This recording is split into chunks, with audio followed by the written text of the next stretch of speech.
Welcome back to the Oscar Project Podcast, the show where I discuss Oscar-nominated films year by year. I am your host, Jonathan Eaterberg, and today I'm bringing you an interview with Sarah Blok, director of the short film Trouble, which was selected as a finalist for the 2024 Student Academy Awards. Before I jump into the interview, please be sure to subscribe to the show in your podcast player so you can get all the newest episodes as soon as they are released. If you like the interview and want to hear more, please consider leaving a rating and review in Apple Podcasts or Spotify. Sarah Blok is a playwright, writer, and director whose debut film Nobu won 8 international prizes.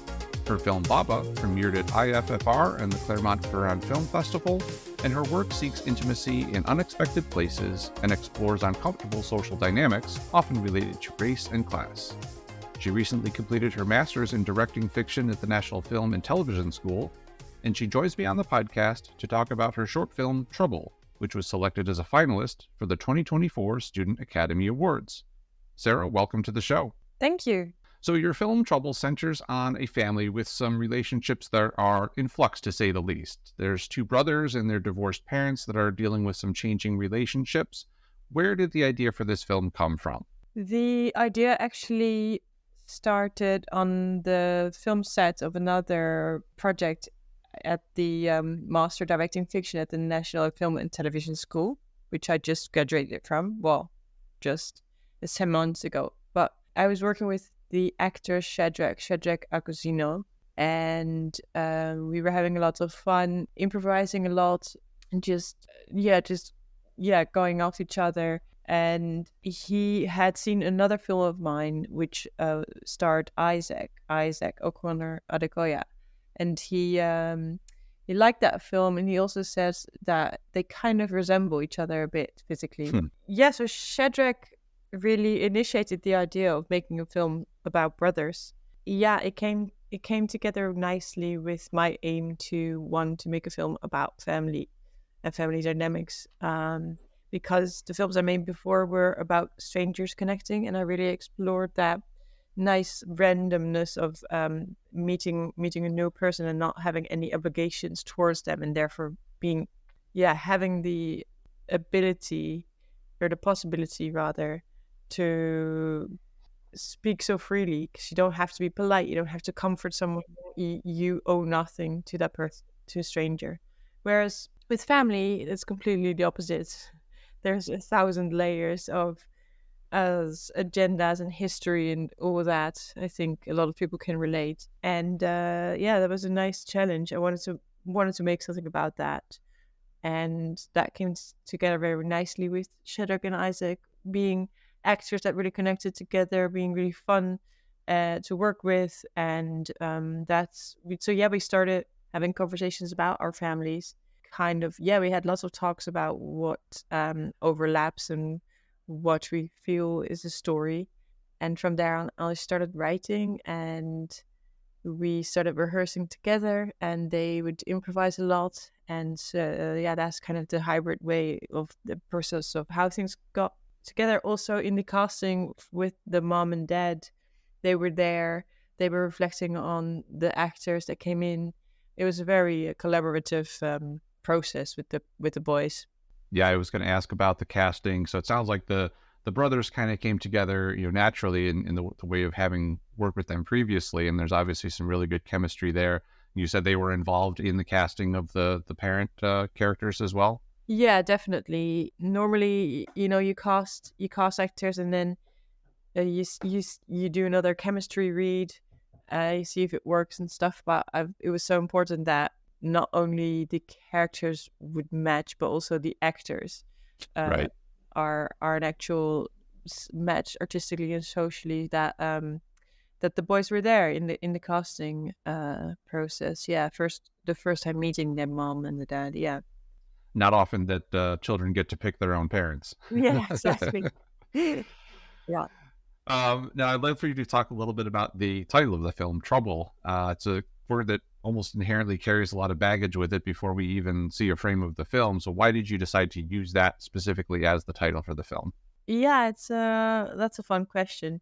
So in the film, the mom also refers to the main character, one of the brothers, as Trouble. That's her nickname for Right. him. It's a way to that's kind of a how do I say it? It's a wink in that sense. She uses it playfully, but also it says something about her that she wouldn't. It says something about her character, and she wouldn't call him sweetheart or darling or whatever, but it's trouble. It kind of is a wink to the whole film as well, because it's a family drama, of course, but it's not supposed to be heavy hearted. It's actually supposed to be very warm. So it's kind of trouble in the sense that trouble is a fun word because you can use it for so many situations and so many in so many different intentions, I guess. Because no one ever says about something extremely serious that is trouble. There is a lightness to it, and I think that fitted the story really well, because even though it is a story about a broken family, it's also very much about resilience and a coping mechanism that can sometimes be a fun thing, and the warmth and the love they all have for each other. Yeah, it also, apart from that, it also tries to put things in perspective. It's trouble, but it's not the end of the world, if you know what I mean. Right. Yeah. They can make it through even if it is a little bit troublesome. Yeah.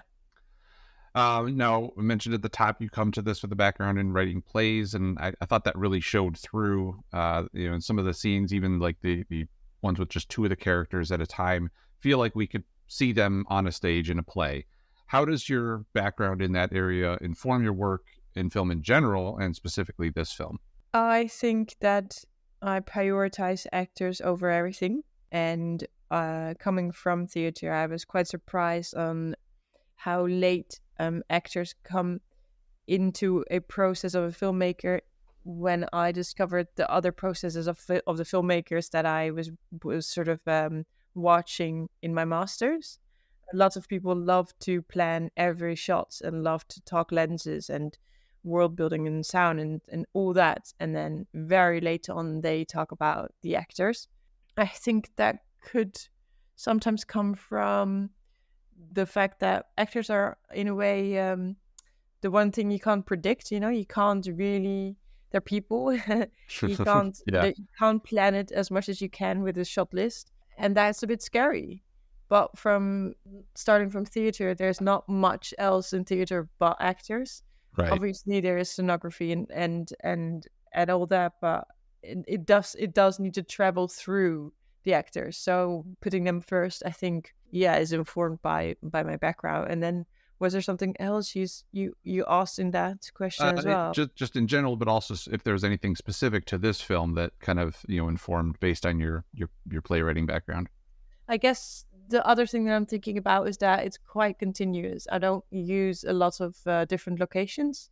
It's one place, and it's basically one moment that stretches out for 20 minutes. Right. And that is, of course, pretty theatrical. And it was a conscious decision for this film, not only story-wise, but also pragmatically thinking that I wanted, again, to prioritize performances. And the way to do that was to not, on one shoot day, move to 5 different locations and do a unit move and all that, because that just takes a lot of time and it takes away a focus as well. It's exhausting, not only for crew, Sure. but also for actors. Yeah. And I wanted to be able to be in a house for a week and feel for the actors that they could reconsider some scenes because we still have the location. So I guess now that we're talking about it, I kind of did resemble a theater process in a way. Yeah. Yeah. Yeah, and you mentioned the house just a moment ago there. Was that something that you had planned and kind of wrote the story around, or was that something that you found once the story was already in place? Tell us a little bit about that setting. The house wasn't planned. We didn't have it, but it was definitely in the script that it was going to be one house, and it was also in my producer's vision that we would have only one house, and we wouldn't within that house fake the different locations as being in one house. We actually wanted to be in one house because that would have made things actually way easier to get, like one kitchen there and the garden for a day here, and instead of finding a house for a week. But we did look for a house for a week because of what I described earlier, the peace of mind, the focus, and the ability to stay flexible as well, to revisit end of the day some scenes that we shot, to see if we maybe want to cut some other scenes in order to be able to shoot these scenes again maybe the next day. And it actually cost us a lot of time and a lot of energy to find a house that would allow us to shoot in for a week, which is surprising because it does not sound like a complicated thing to arrange in a process of filmmaking. I mean, so many things Right. actually sound harder. But it was just because we were, I guess, very specific with what we wanted for the house as well. Wonderful. I also want to touch on one of the recurring elements, the use of what appear to be old videos of the family when the boys were younger. Not sure if those were actually things that you shot and kind of made to look that way. What were some of the challenges of doing that and using that flashback method in the film? It was a combination. I used actual footage of a friend who was kind enough to actually have his children and himself for a second in the film. Also, we recreated footage. I think the challenges were working with children, making them feel like this is their house, but also I didn't want a script. I didn't want them to say lines. Because it wasn't important what exactly they said. It was important to capture that very specific 90s warm, housey, homely feeling that I think when you see it, a lot of people have archive like that of themselves. Yeah, definitely. So the challenges were working with kids, even though they were very, very sweet and actually relatively easy. Another challenge was that we were shooting in that house as well. So we had to, redress the whole house, go back in time 20 years. Sure, yeah. Shoot that. But that was relatively easy, to be honest. It's just a whole set dress.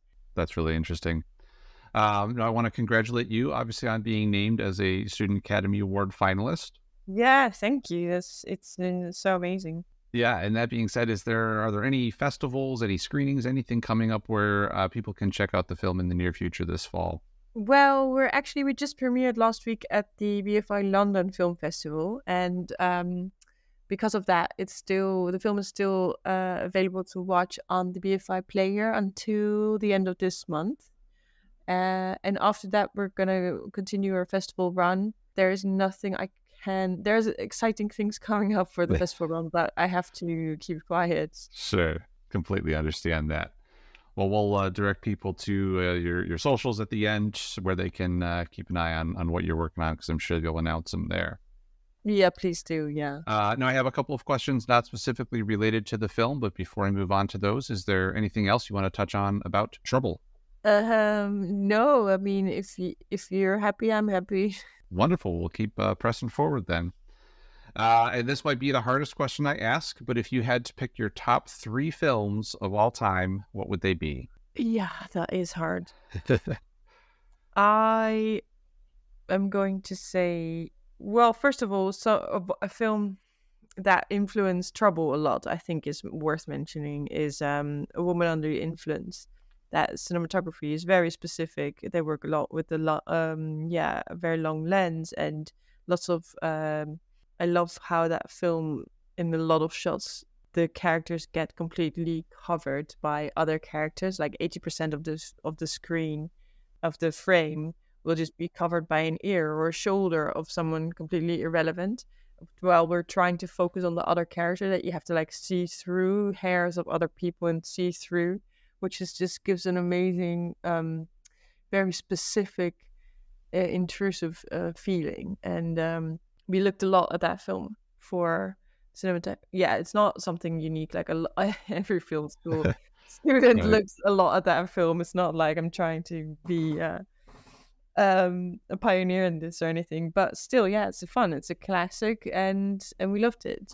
And apart from that, I am going to say Punch Drunk Love. I just love the world building of that. Everything is so strange and so precise, strange and so believable at the same time. And then there is actually this film, The Double, by Richard Ayoade. I had to think about his name because I'm Dutch and he's from the UK. And actually, before the film came out in the Netherlands, but it wasn't like huge. And it was only when I came to the UK that I discovered that he is actually huge. But yeah, I love that film. It's again such a specific world. The stylization is such a well done translation of the main character's brain. I think I love that film. Yeah. Excellent. And in a similar vein, if you could invite any 3 movie characters to your next dinner party, who would they be and why? Bella Baxter, Okay. the dude, and this guy, the drug dealer from Moonlight, came to mind. The guy, Mahershala Okay. Ali is. Yeah, I can't remember his No, I name, can't but I know remember the his character name, but you're he was thinking of. so. I think we can learn a lot from him regarding toxic Yeah. masculinity. Like he's so fragile and such a father figure, and so soft and so soft and so hard at the same time. I think, yeah, that's a fun trio. That would be an It's a interesting party for random dinner, sure. For but sure. it must be interesting. Yes. And do you have any books that you could recommend that you've read recently? They could be fiction or nonfiction and don't necessarily have to be related to movies. Yeah, I just read Life Ceremony.